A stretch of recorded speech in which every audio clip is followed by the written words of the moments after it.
I'm sure a lot of you have got this problem, or had it one time or another, and this is our toilet pan being blocked up.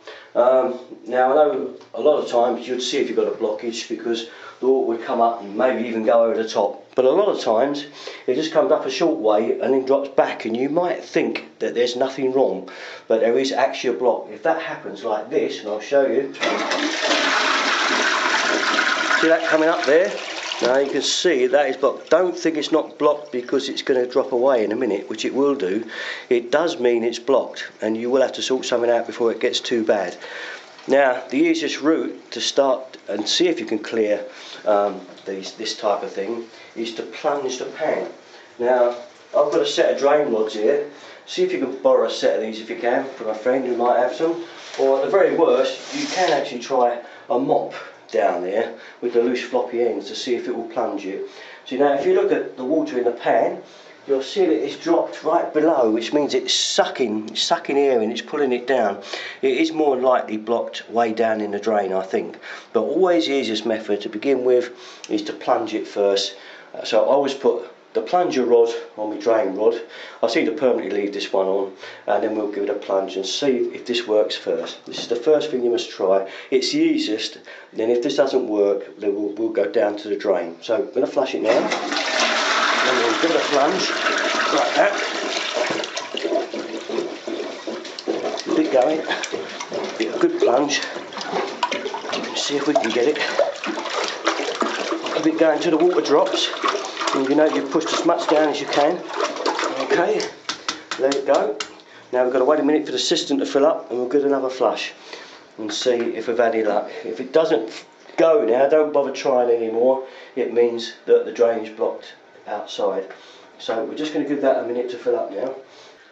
Going to give it a flush now just to see if our plunger has done the job. If this fills up again now, we know we've got to go down to the drain. So there we go. No, it hasn't done the job. As you can see, it's still back up. This means that our blockage is now way down outside. So now we've got to try and find a manhole, and we'll see if we can find a manhole cover. It'll either be the back of your property or at the front. Now, one or the other. You should have a manhole cover either end of the property. So we're now going to go down and find out our main drains.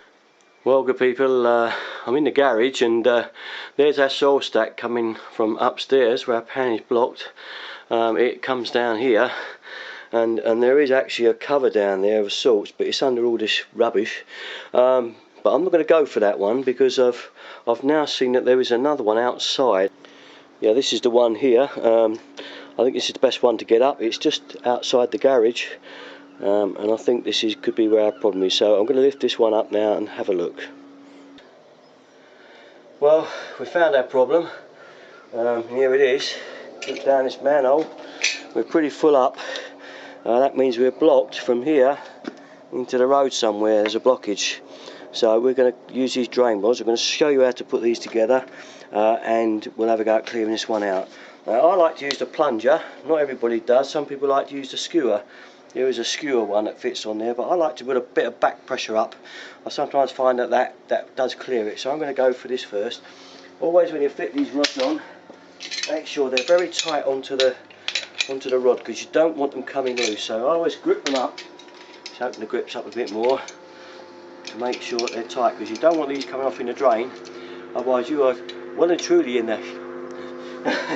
Because if you lose it in the drain, you're going to have to get a drain company up here to try and fish them out. So tighten them right up, make sure that doesn't come off, and get your next one on. Okay, your next rod on, and again we'll tighten him up, make sure he's tight. Now, as long as you turn the rods that way, in a clockwise direction, they won't unscrew. But don't ever turn the rods the other way, because you could unscrew the rod and then you'll end up with your rods stuck down the drain, and you'll be dead trouble then. So whenever you use rods, if you've got a handle on the end, always turn them in a clockwise direction. Okay, so now I've got to see if we can find the drain. So I'm just going to put these two on for now. We'll see if I can find where the hole is. If I can find it. Yep, I think I've got in there. Yep, I've got in there. So we'll stick another rod on. This is the hardest bit, fishing around for the hole. So once we've got that, Put another rod on. You get him down there, and you're starting to pull. Now I try to pull it back and forward, see if I can work that suction up. If I can get a suction going, she might well go. So I can feel it pulling on it. Can you see that pulling on there? And I think it's going to go, I think. Let's have a look. Yep, there she goes. There we go. That's a bit of suction on the rod. It's a little trick I've learnt over the years. It usually does pull it down. I think it's going to carry on and go. And there you are. She's all clear. I've switched straight to this view of it being clear because you wouldn't have wanted to see what was at the bottom going through. It would have put you off your dinner. So there we are, because I was talking about drains. I'll just switch up to the toilet in a minute to show you now that when it flushes, it goes down properly and it's not sucked or anything at all like that. So we'll go up there and I'll do that next just to show you the finished thing. But this, in actual fact, is it. Right, we're back at the toilet pan now, and I'm just going to flush it now and show you that this is how it should be. And as you can see, there's no suck in there now at all, and it's just resuming its level, which is about 1 inch from that bend there. And you can see that's quite normal now. If it's flushing like that afterwards, you know the block is completely and utterly clear. There's no more down there. And that's about it. So thanks.